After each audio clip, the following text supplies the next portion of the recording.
So speed round, okay? Speed round. So Mosquito y Mari, Hellion, and Yelling to the Sky, the early films of these dynamic directors are playing tonight all across the festival here in this theater. And we shall begin with speed round. Tell us how the speed round on how you cast, the most difficult part of casting. 2 minutes go. Casting. We went to local high schools in Southeast LA, about 5, saw about 300 girls. I had casting directors also looking at girls. Mosquita y Mari, played by Vanessa and Venecia, came through the casting directors, but Vanessa was from Southeast LA, or she is from Southeast LA. And they came in. What I loved about both of them that stood out, they said, I've been waiting for this story and I've been waiting for you. And I was like, okay. So it started there, and I put them together, and I fell in love with them right away. And I felt like I could push them. I felt like they were going to allow me to shape them for the performance, and just to be in the trenches with me. I fell in love with them. They were like my little sisters. So I rolled the dice. I was scared because, my film, it rides on their backs, and you never know. You could be wrong, but I was hella right. You were hella right. We have some cast members here we'd like to acknowledge. You can stand up, Vanessa, and Laura's here too.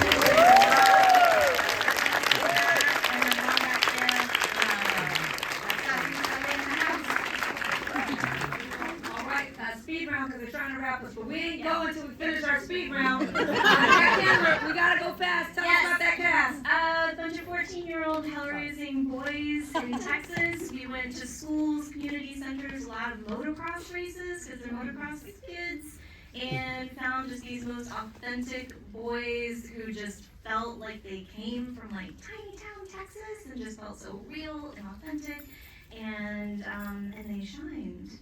Sure did. That's Ellie, I can see tonight.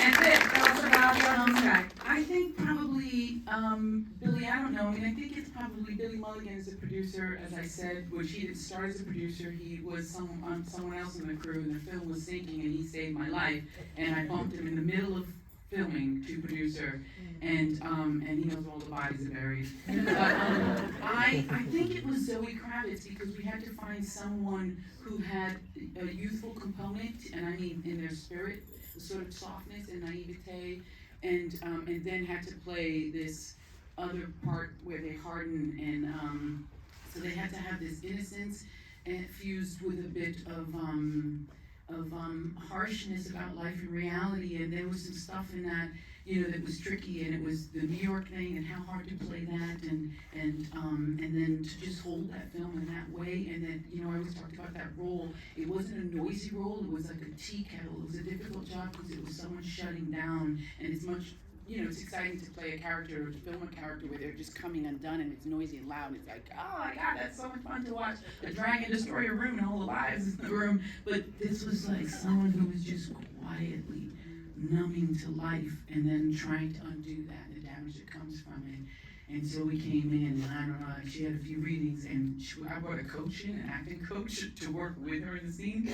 She outran that acting coach. I was giving them exercises, and she was like, no. And she, outpaced the acting coach, and we were just like, lightning in a bottle.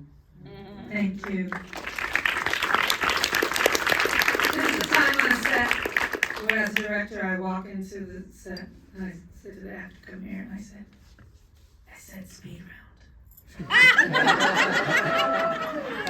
All of you, all three, we need to get this, look at this, look at what that says. Put it down, don't let people see, Here we go, speed round. Where do you like to stand on the set? At camera or off camera? Close to actors, a little behind? Go. It depends. It totally depends. On the floor, by the camera, do or die. On the floor, by the camera? What does it mean? If I can be on the floor with the camera right here and a monitor, and I have the actors. So not looking at monitor. No, sometimes I have a baby monitor. You're looking at babies. Are you looking at babies? Babies? baby monitors. Oh, I can't Handheld. help. I like the big shit. You like the big ones?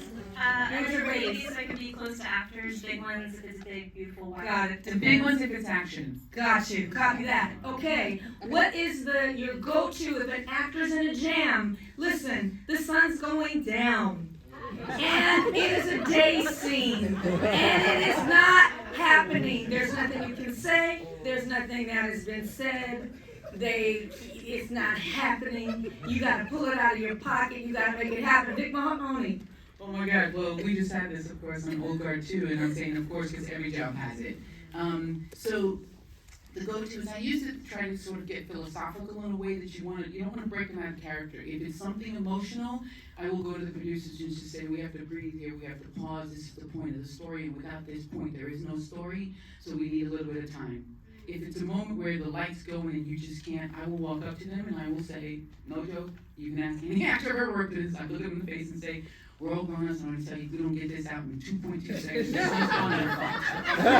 There you go. Very nice. Cat Candler. I would say I will keep the camera rolling. I never will cut. I will talk to actors while we're rolling, depending on what the scene is and what the emotion is. But I will continue to talk to them, and oftentimes, even in crunch time, I'll be like, okay, just play. Just don't worry about anything. Just go and do your thing and have that comfortable space. Don't worry about the sun that you see setting in the sky. Just play. Got it. Aurora. Yeah, same. I make sure we don't go cut. I just keep rolling. The producers might not like it, but roll, and I'm talking them through it. I'm like, this is what I need. I need you to get her out of the room now. Tell her, I'm killing her. Do whatever. Do something. Do it, or else I'm gonna cry. So, I throw the guilt trip in there, but no, we just, you're just in the trenches. Everybody's like in it to win it, and so it usually pans out. Got it. Okay. I had a lot of these. They were fun. We did a 2-hour session. But let me just say this. Just tell the people, because now they know you. Now they're like, wow, look at these cool chicks. I want to follow them. I want to know them. Tell them what you're doing next and now so that they can become new fans of Aurora Guerrero. What do they do? After they watch Mosquito y Mari, then what? And your episode of Queen Sugar, too. Then what? Well, I'm on Instagram, so you can follow me on Instagram, and I often post what I'm directing. I have a show that I'm gonna jump on called The Only Other Black Girl on Hulu, and then I'm developing 2 things, a TV series with my friend over here. So good. Very excited about, world you have not seen, it's gonna be great, and a feature that I'm also developing. Hope to have those 2 out by next year. Come on. Very good. Cat Candler. I can say? Yes. Okay. Tell them the thing. It's a thing? Okay. So Ava came to me last spring. It was like, I have this project. It's I don't know if it's something you'd be interested in, which usually when she says, I don't know if you'd be interested, it's usually like, please God, I'm in. So it's this really magical piece for stars with Josh Jackson and Lauren Vidloff.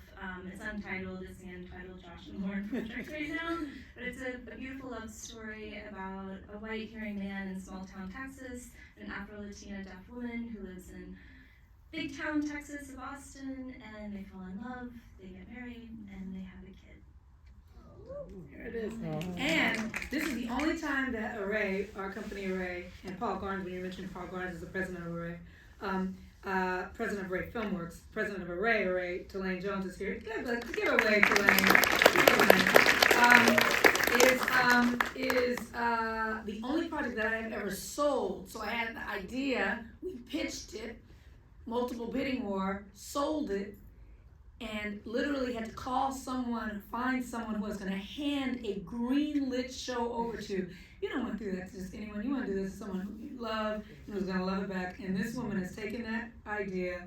This show is so, I marvel at what you're doing with it every single day. It's going to be so good. It's going to come on Stars someday. We'll see. We start shooting next year. Not Cat Candler, Victoria Mahoney, what's next for you? Oh, and Cat is on IG, but she hardly ever goes on. And this says Cat Candler. Okay, all right. I'm in the editing room for Old Guard 2. We just got back from many months in Rome, and we're in our 4th week. I guess Monday's our 5th week. I have maybe 4 more weeks before I have to hand in the cut. It's an exciting moment. It's when you sort of rip the film apart and see how strong it holds, and all the things that you knew were stronger. It's exciting, and some of the things you knew were challenging, and you gotta be clever and creative, and it's a really beautiful time, and I love editing so much. I really, really do. I love the collaboration and what comes from it. And then I'm going to very carefully pick my next job, and it has to do with what Aurora was saying about who you spend your hours with, and who is,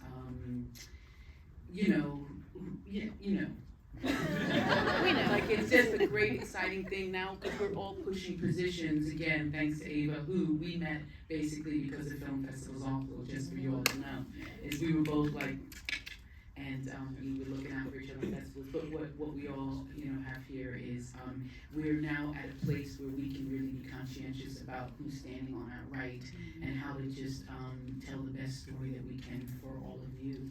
Thank you so much for coming. We're not done. Just because she's not being a great publicist for herself right now, Old Guard 2, she said it so fast. But Old Guard was a film that you watched about 1.5 years or a couple years ago on Netflix with Charlize Theron kicking the ass, and like she's dead, but she's not dead. And like she's like a dead warrior. What is she? Like a ghost? What is she? It's immortal. Sorry, dead but not dead. Sorry,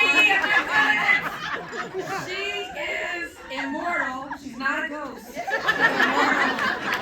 But she's a badass. And so this is this huge worldwide thing. It was streaming for 99 years, #1 on Netflix, and she Chris Weisman directed the first one. And who do you give the reins to do the next bigger, more crazy one? Of course, the Dazzler, Victoria Mahoney. And why did they give it to her? And just back up, why did they give it to her? Because I know she can do it. Because she was the first woman director to ever touch a camera in the Star Wars franchise. The second year director on Star Wars.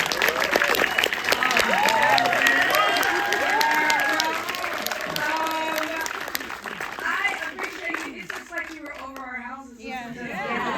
And you were such good friends to sit with, so thank you so much. We hope you enjoyed the films. If you catch them tonight, if you don't catch them tonight, they're all streaming. Find them, support these wonderful directors.